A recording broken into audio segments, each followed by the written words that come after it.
chocolate. Impuestos. Bienvenidos a un nuevo episodio de Impuestos y Chocolate, Impuestos para Degustarnos. Mi nombre es Mario Archila y hoy vamos a tratar un tema sobre los estados financieros auditados y la forma en la que la administración tributaria ha pedido que se hagan, y lo cual, desde mi perspectiva, es un completo abuso de la administración tributaria con miras a realizar labores que no le corresponden y probablemente con repercusiones bastante negativas para los contadores públicos y auditores que los firmen. Entonces no se vaya a ningún lado. Mientras tanto, suscríbase, dele clic a la campanita, y si usted es CPA o conoce contadores públicos y auditores, hágales llegar este video. Bien, algunos de los contribuyentes especiales y los que son agentes de retención y están en el régimen de utilidades habrán recibido un aviso, un oficio, diciendo que debían de presentar los estados financieros auditados junto con la declaración anual, y le agregó a la administración tributaria un aspecto interesante, digamos, desde la perspectiva de ellos. Primero dice que deben hacerse conforme dijo el Colegio de Contadores Públicos y Auditores, y que tienen que ser sobre NIA 700 o NIA 800, depende si son bases NIF o son otras bases contables. Y luego, dentro de lo que se tiene que incluir dentro del informe, coloca notas explicativas a los estados financieros, y en este caso se solicita que las mismas contengan la integración a detalle de las cuentas contables y que coincidan con las casillas utilizadas en el formulario de declaración jurada anual del impuesto a la renta. Y en los casos en que la utilidad imponible no coincida con la utilidad sobre la que el auditor emite su opinión, deberá acompañarse una conciliación entre ambas utilidades. Sobre el punto 6, envió una nota aclaratoria ahora en el mes de marzo, diciendo que no necesariamente deberán coincidir con las casillas utilizadas en el formulario de declaración jurada anual del impuesto sobre la renta, y por lo tanto no será motivo de rechazo para la recepción del informe. El punto principal a tratar es que la administración tributaria no puede rechazarlo. Ustedes les pueden mandar unos estados financieros hechos con el trasero que no se los puede rechazar. La obligación es presentarlos como un anexo a la declaración anual, pero no tiene tributariamente ninguna consecuencia. Los estados financieros, la contabilidad, no sirven para determinar obligaciones tributarias. Las bases de la contabilidad son bases probatorias de elementos que pueden o no ser hechos generadores de tributo, y bases de recaudación como deducciones y demás. Pero la contabilidad no es, y los estados financieros y el informe de auditoría no son bases para determinación de las obligaciones tributarias. Las obligaciones tributarias se determinan conforme a la ley, y por lo tanto no importa los estados financieros cómo se presenten para efectos tributarios. No se pide un dictamen fiscal. En otros países pues se pide que el auditor dictamine que los impuestos fueron cumplidos a su juicio de manera correcta. En este caso no se pide. Pero lo que está pidiendo, ese punto que está pidiendo principalmente la nota aclaratoria que nos dice que no será motivo de rechazo, es que pretendía rechazarlos. Esto automáticamente, con el hecho de que la administración tributaria piense que puede revisar el fondo y determinar si está correcto o incorrecto, y aceptarlo o no aceptarlo como cumplido un requisito que no tiene ninguna consecuencia tributaria, lleva a usurparle las funciones al Tribunal de Honor del Colegio de Contadores Públicos y Auditores. Y esto, como gremio, ustedes, contadores públicos, no lo pueden aceptar.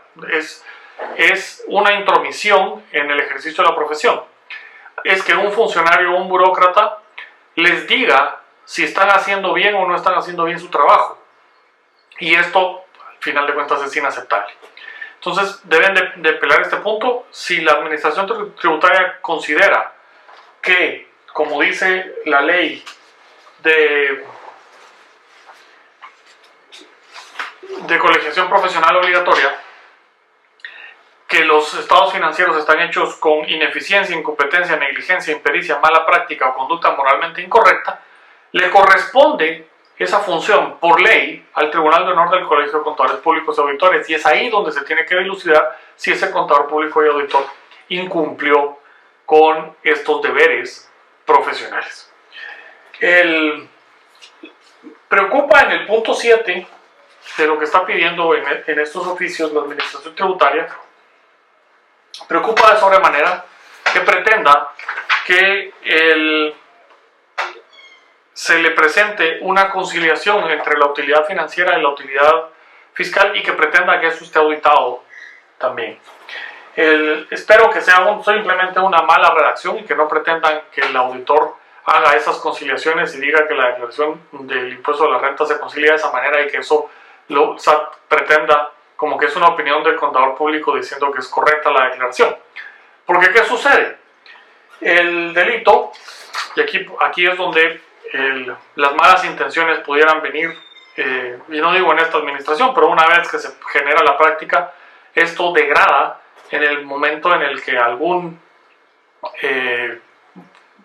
una persona con poder de decisión dentro de la administración tributaria empieza a aplicar de mala fe la legislación. El delito de estafa mediante informaciones contables indica que comete el delito de estafa mediante informaciones contables el auditor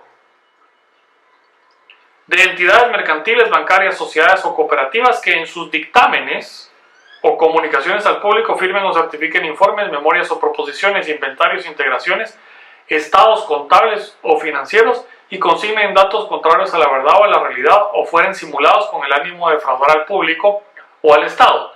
Los responsables serán sancionados con prisión inconmutable de 1 a 6 años y multa de 5.000 a 10.000 quetzales.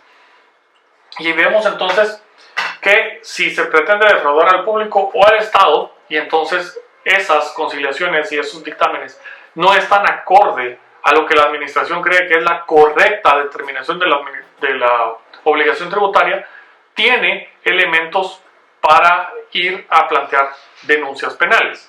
El artículo 95 del Código Tributario, que habla de la responsabilidad de los profesionales, indica que los profesionales, en el ejercicio de las funciones que por ley se les encomiendan para el cumplimiento de las obligaciones tributarias de los sujetos pasivos, son responsables si por dolo cometen algún tipo de mala asesoría práctica y demás. Y que esto se debe dilucidar penalmente. Entonces, la administración tributaria puede hablar de falsedad del informe, de inexactitud, de la intención de defraudar al fisco por medio de esa información contable, y el contador público y auditor que firmó esos estados financieros estaría siendo responsable. Es por eso que no pueden permitir como gremio que eso suceda y deberá pelearse fuertemente. Encontramos así que adicionalmente hay varias sentencias para los que están suscritos a Patreon, patreon.com/impuestos y chocolate. Dentro del material les voy a dejar las dos sentencias para que las puedan leer. Igualmente les voy a dejar las imágenes de los oficios. Entonces en Patreon van a encontrarlo. No duden en irse a suscribir ahí. Aparte que ya vamos llegando a más de 40 horas de seminarios en Patreon. Hay un amparo que se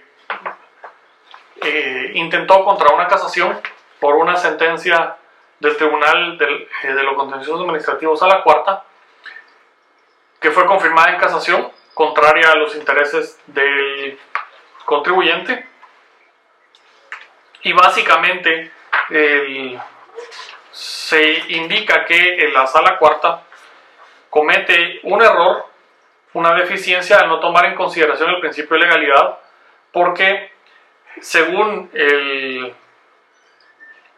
en el planteamiento del amparo y la casación, el artículo 46 de la Ley del Impuesto de la Renta 2692 estuvo mal interpretado porque, según dicen, los comerciantes están obligados, según este artículo 46, a llevar su contabilidad usando principios de contabilidad generalmente aceptados, lo cual forzosamente conlleva su aplicación para la determinación de los tributos, y en este caso el impuesto de la renta, infringiendo a su vez el artículo 11, que es el que habla de las palabras técnicas y demás deben interpretarse en el contenido técnico.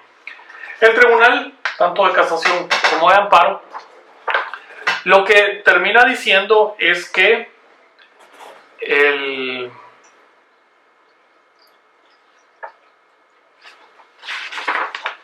esto no es así, porque el artículo 46 de la Ley de Impuestos sobre la Renta no tiene el contenido que se está diciendo en el amparo. Y es así que Cuando dice, al final de cuentas dice, el artículo 46 no dice que la contabilidad debe ser llevada conforme a principios de contabilidad generalmente aceptados. Eso está en el artículo 368 del Código de Comercio. Por lo tanto, no pudo haber sido, y esto por el tecnicismo de la casación, no pudo haber sido interpretación errónea del artículo 46. Creo que sí hay un error de planteamiento en la casación como en el amparo, y para efectos el tema al final de cuentas era diferidos, ingresos diferidos. Lo que debió haber argumentado era más sobre el sistema de lo devengado, que eso sí está en la ley del impuesto a la renta. Para efectos de registro de ingresos y costos deberá utilizar el sistema de lo devengado y usar de apoyo para eso la normativa contable, porque las obligaciones tributarias no se determinan conforme a la contabilidad, las obligaciones tributarias se determinan conforme a la ley, y hay que encontrar entonces un argumento legal. Se interpretó mal el 368 del Código de Comercio, probablemente, pero nunca lo argumentaron como tal, según lo que uno puede leer de la sentencia. El tribunal dice, al analizar lo argumentado por las partes, lo considerado por la sala sentenciadora, así como el contenido del artículo 46, se advierte que lo mismo no regula lo referente a las normas internacionales de información financiera ni normas internacionales de contabilidad. Únicamente señala la obligación de llevar la contabilidad de conformidad con el Código de Comercio, de forma organizada, de acuerdo al sistema de partida doble y usando principios de contabilidad generalmente aceptados, por lo que en la lectura de la sentencia impugnada se observa que la sala sentenciadora realiza su interpretación de manera adecuada. La sala lo que dijo es que las obligaciones tributarias se determinan conforme a la ley, no respecto a la contabilidad, y que deben adecuarse las reglas contables a las normas legales para efectos de determinación. Y entonces, digamos, viendo esto, y que fue alegado por SAT, o sea, SAT alegó que no había esa obligación y que no se podían utilizar las NIFs como bases ni demás. Es hora de imaginarse y preguntarse por qué ahora está pidiendo que los estados financieros tengan esas conciliaciones y demás. Si verdaderamente después de esto ya todos sabemos que la contabilidad no sirve para determinación de obligaciones tributarias, era un medio de prueba de esos hechos generadores de obligaciones tributarias y las demás bases. Y luego el SAT alegó eso y dijo que de la lectura del artículo citado se puede establecer que ninguna de sus líneas de este artículo refiere al uso de principios de contabilidad, por lo que lo manifestado por la entidad casacionista en cuanto señala considerar que las normas deben ser aplicadas por disposición expresa de la ley contenida en el artículo 46, normas de información financiera y normas internacionales de contabilidad, el cual indica que los comerciantes están obligados a llevar su contabilidad usando principios de contabilidad generalmente aceptados, carece de validez técnica y legal. Y el tribunal le dice sí, tiene toda la razón, SAT. Por lo tanto, que se desestimó el recurso de casación en ese caso y se confirmó esa desestimación por el amparo. Y luego tenemos otra sentencia de inconstitucionalidad, y esta se refiere a un tema de energía. La Comisión Nacional de Energía Eléctrica emitió un reglamento en el cual obligaba a los distribuidores a utilizar la contabilidad de una forma específica, como ellos estaban diciendo. Esto se impugnó por inconstitucionalidad general, basados en el artículo 43, la libertad de comercio, diciendo que no se podía obligar a utilizar una base contable como tal, sino que esa era parte de la libertad de comercio, y que al final, pues lo importante es que la Corte de Constitucionalidad indica que efectivamente para limitar esa libertad de comercio se requerían normas legales que emanadas del Congreso y no podía ser por normas inferiores que no emanaban del Congreso. Es así que SAT tampoco tiene la posibilidad de indicar sobre qué bases y qué formas se tienen que realizar las obligaciones contables de los contribuyentes. Como tampoco, extrapolándolo, tampoco tiene la posibilidad de indicar que algo está bien o está mal hecho cuando es en el ejercicio de una profesión liberal, porque para eso, por ley, existen los colegios profesionales y sus tribunales de honor, que son los encargados, por ley, de ese tipo de sanciones. Y la Corte de Constitucionalidad pues termina diciendo en esta sentencia que para el ejercicio de la actividad contable de cada ente mercantil debe respetarse la libertad que se reconoce que reconoce el artículo 43 constitucional, el cual únicamente puede ser limitada por ley, o según se explicó, por delegación expresa del propio legislador a otro ente técnico, tal como sucede con la Junta Monetaria, la cual debe constar obviamente en un cuerpo normativo que provenga del Poder Legislativo. Entonces, ¿quién puede dictar las normas técnicas respecto a la auditoría y velar por su cumplimiento? El colegio profesional respectivo. No puede la administración tributaria inmiscuirse en eso, porque aquí hay normativa constitucional que ampara a los colegios profesionales y el ejercicio de las profesiones como tal. Entonces, como no deriva, la norma impugnada no proviene del legislador y ninguna de las funciones reguladoras concedidas por el legislador al órgano técnico emisor de dicha normativa, se ubica la posibilidad de crear disposiciones generales que impongan el deber de cumplir con un sistema de contabilidad distinto al establecido por ley, por lo que las normas impugnadas resultan ser contrarias al artículo 43 constitucional, pues constituyen normas infralegales que limitan la libertad de entidades mercantiles para llevar sus cuentas, cuestión que solo puede ser limitada por leyes que como tales deben ser dictadas por el Congreso de la República. Y luego dice, de esta cuenta, la norma impugnada es contraria a lo que establece el artículo 43, por conllevar límites a la libertad de comercio sin que provengan del legislador.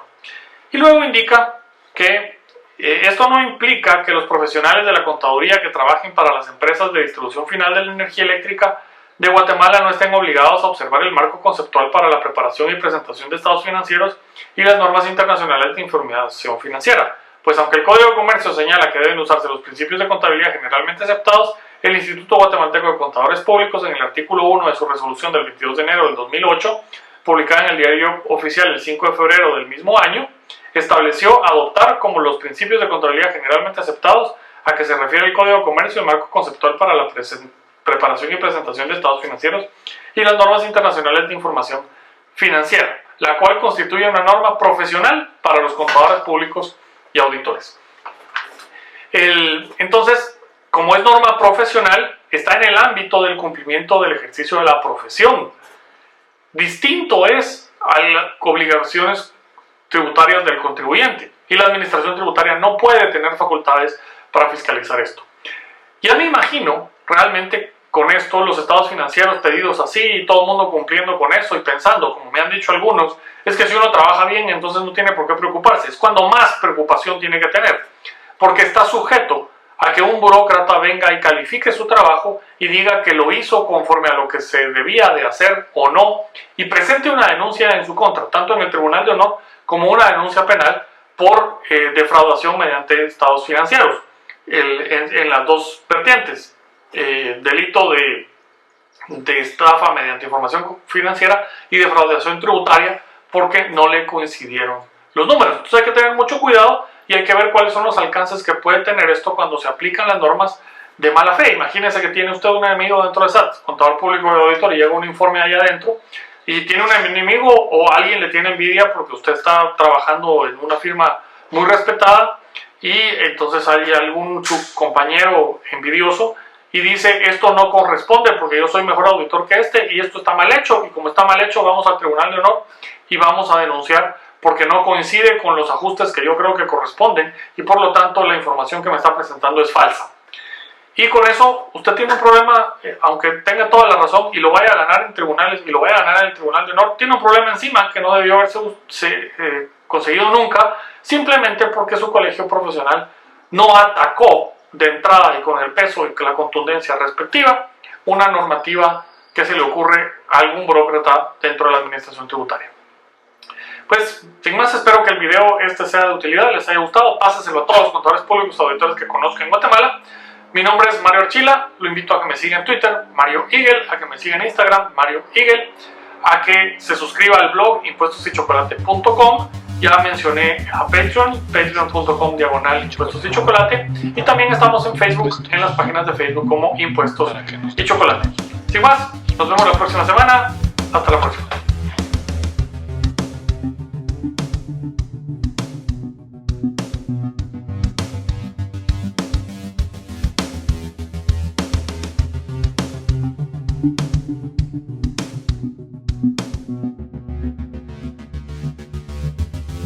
Impuestos y chocolate.